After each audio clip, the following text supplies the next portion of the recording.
Olá, pessoal. Bem-vindo a mais uma videoaula.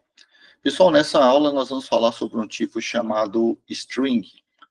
Ah, Quando você vai criar variável, né, só voltando um pouquinho atrás aqui, quando você for criar variável, você tem que definir o tipo, né, o tipo da variável, ou o tipo de dado que você armazenar, e depois o nome.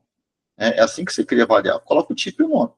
Então, por exemplo, os tipos que a gente explorou até agora, basicamente foram os tipos chamados tipos primitivos, né? Que é aquelas variáveis que você começa a declaração dela com byte, com short, né? Com int, com long, com float, com double, com char e com booleano, né? São 8. 1, 2, 3, 4, 5, 6, 7, 8. Booleano.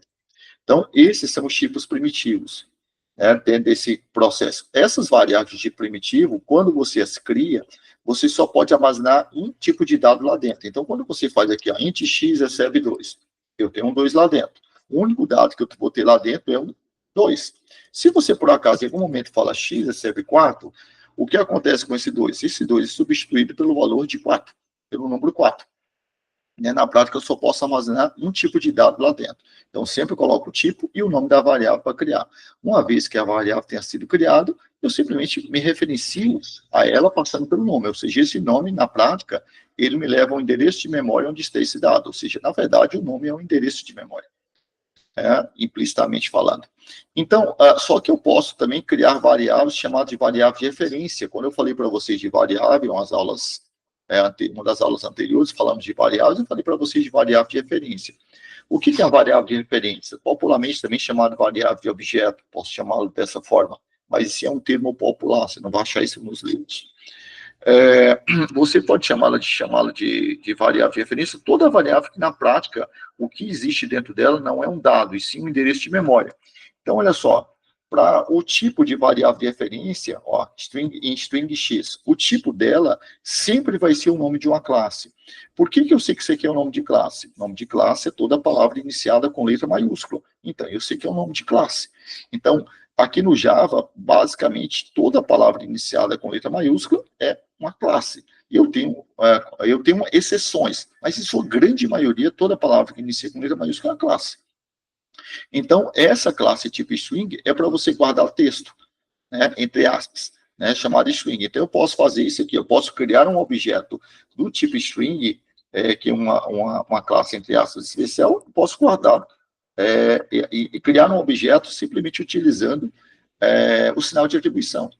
Essa é uma das poucas classes que eu consigo fazer isso no Java, criar um objeto sem usar a expressão new explicitamente, simplesmente atribuindo um processo, fazendo uso de um sinal de atribuição. Quando você faz aqui, ó, o x, ele não aponta apenas para um único dado, ele aponta para um conjunto de dados. Vou vir aqui no meu Excel.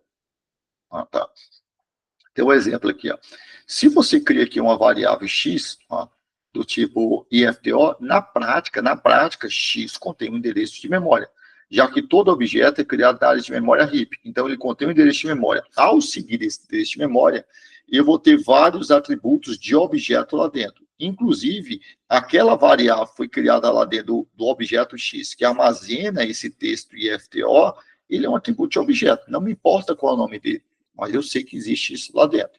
E existe também outras variáveis que, na prática, essas variáveis, eles armazenam, são variáveis que representam métodos de objeto. E, na prática, ele vai ter o endereço do objeto, o endereço do método objeto. Mas nós vamos explorar isso nas próximas videoaulas, não necessariamente nesta.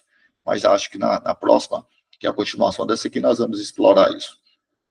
Então, olha só, eu criei um objeto aqui do tipo string, e onde o conteúdo primário desse objeto, não existe apenas isso lá dentro, mas isso é o que explicitamente você, programador, colocou, né, IFTO, e eu posso criar também dessa forma. Vou criar um outro dado, string y, e também vou colocar o mesmo conteúdo, ó, IFTO.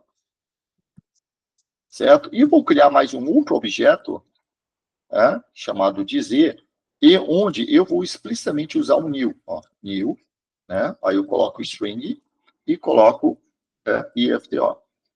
Só lembrando, pessoal, nós trabalhamos aqui com um único tipo de objeto até esse momento. Se você olhar as suas aulas anteriores, o único tipo de objeto que nós trabalhamos foi o objeto chamado scanner, né, que faz uma referência ao seu teclado na aplicação, faz, entre aspas, não é bem isso, mas entre aspas, representa seu teclado para a aplicação que nós criarmos objeto dessa forma, né?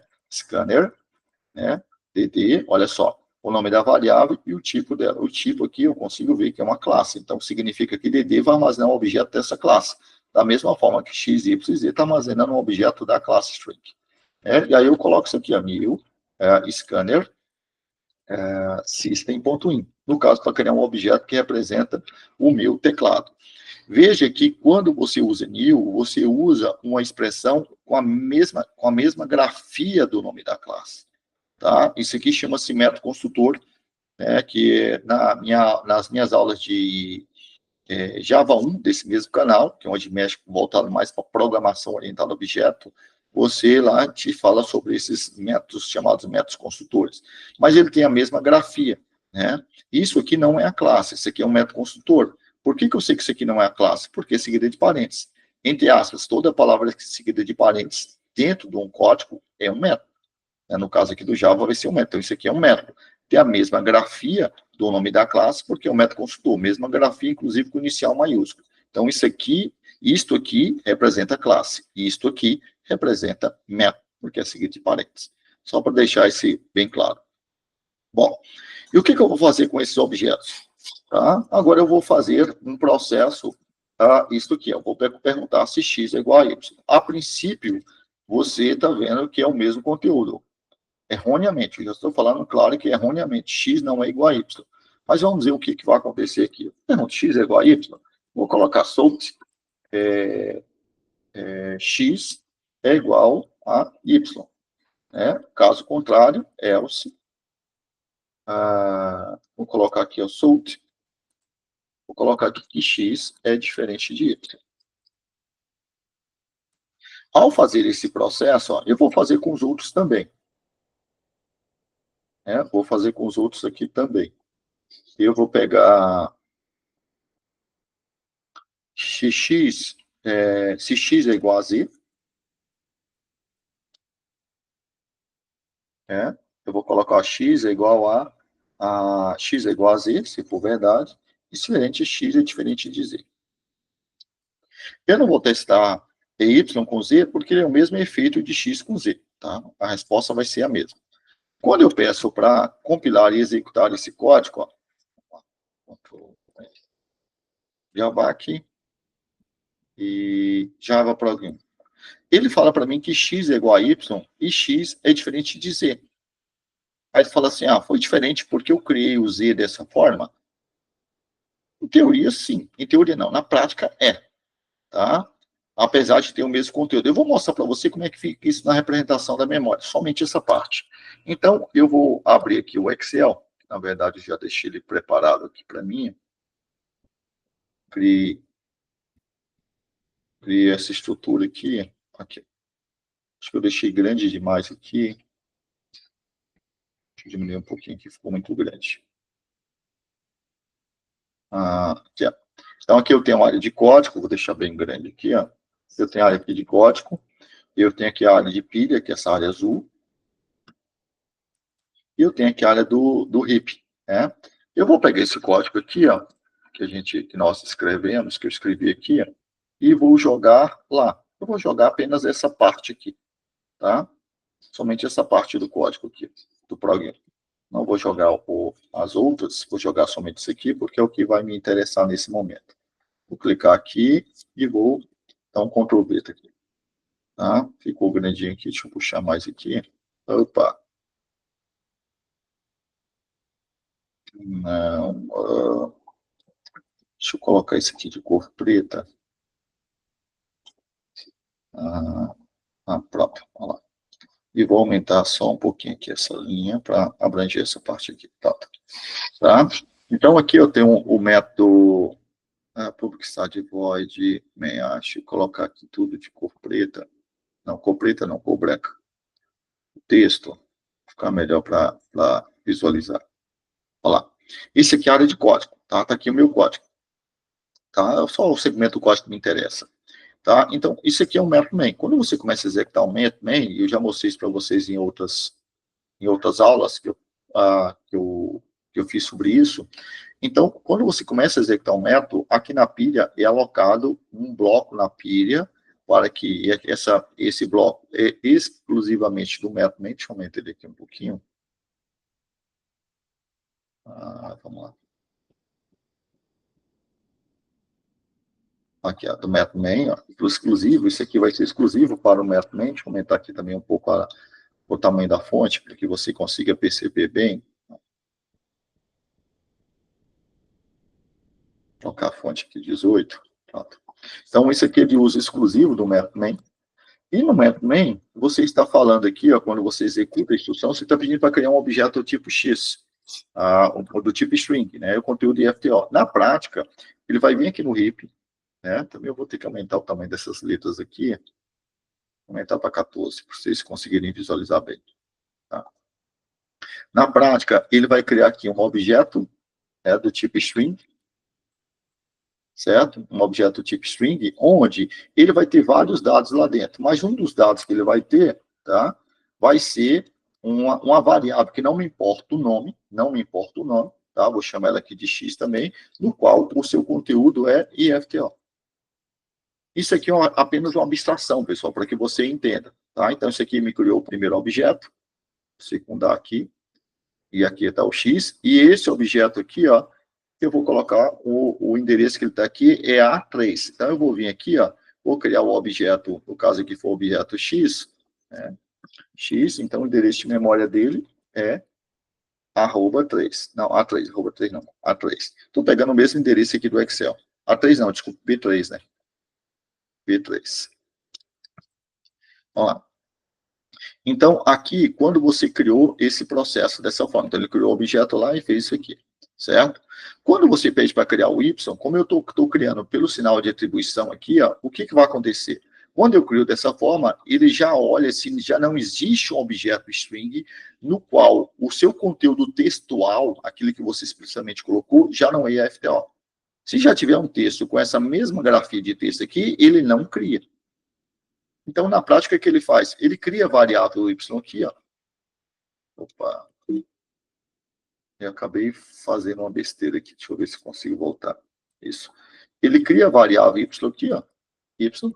E também fala que o conteúdo dele é B3. Por que ele fez isso? Porque por questão de economicidade de memória. Quando você fez isso aqui, ó, ele criou o primeiro objeto porque não existia.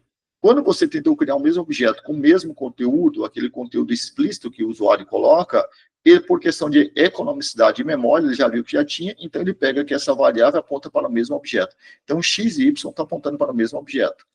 Quando você usa new, ele obriga você a criar um objeto, mesmo se esse conteúdo textual já existia um objeto com esse conteúdo textual. Então, na prática, ele vai criar aqui, por causa do new, ele vai criar um outro objeto, né? Um objeto string, também um objeto tipo string, no qual o conteúdo dele também é FTO, mas ele obrigou você a criar porque você usou new. Né? Então, esse objeto está armazenando em Z. Então, ele vem aqui, na área de memória, cria a variável Z, e vai falar que o endereço de memória seria, no caso agora, o B4, né? B4. Tá? Então, está aqui, ó. E aí, quando eu falei para vocês de variável, não, de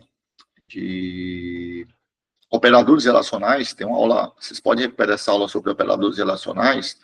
Na prática, os operadores relacionais, que é sinal de maior, menor, igual, igual, que são os operadores relacionais, eles são melhores aplicáveis a tipos primitivos e não a tipo objeto. Como x e y são tipo objeto, e eu vou abrir aqui o código, vou afastar, vou passar ele aqui para o lado para você compreender. Quando eu faço aqui que x é igual a y, na prática, ele está comparando o conteúdo de x, não o objeto. Ele está comparando o conteúdo de x.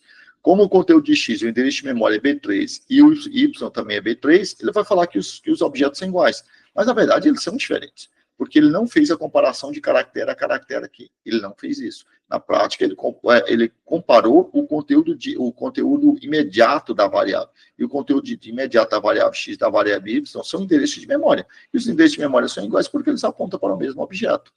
Já quando eu faço essa mesma comparação um X e Z, ó, X, conteúdo de memória, o endereço dele é B3 e de Z é B4. Por isso que ele fala que são diferentes. Sendo que eles têm o mesmo conteúdo. Ó. X, ou no caso do Z, o conteúdo da variável, a parte textual do objeto é igual à parte textual do objeto que está apontado por X e por Y. Tá? Então, é errado você fazer dessa forma, e é só para você, essa aula foi para você compreender a diferença entre você usar um new e o não usar um new para criar um objeto tipo string. O new obriga você a criar um novo objeto, né? Mesmo se ele já existir com o mesmo conteúdo textual, né? E quando você coloca com atribuição, ele só cria se esse objeto não existir. E eu aproveitei para reforçar essa questão do modelo dos operadores relacionais, para falar para você que eu não evite usar operadores relacionais para comparar ou manipular objetos, né? Evite fazer isso. Se você colocar x é igual a y, ele não vai reclamar, porque na prática ele está comparando o conteúdo direto dessas variáveis, que o conteúdo dessas variáveis é um endereço de memória que aponta para um local no heap, já que todo objeto precisa ser criado no heap. Por que essa variável está aqui? Porque a instrução de criação dessa variável você colocou dentro do método, ou seja, ela vai ser criada na pilha. Beleza, pessoal? Essa videoaula era isso. Até a nossa próxima videoaula.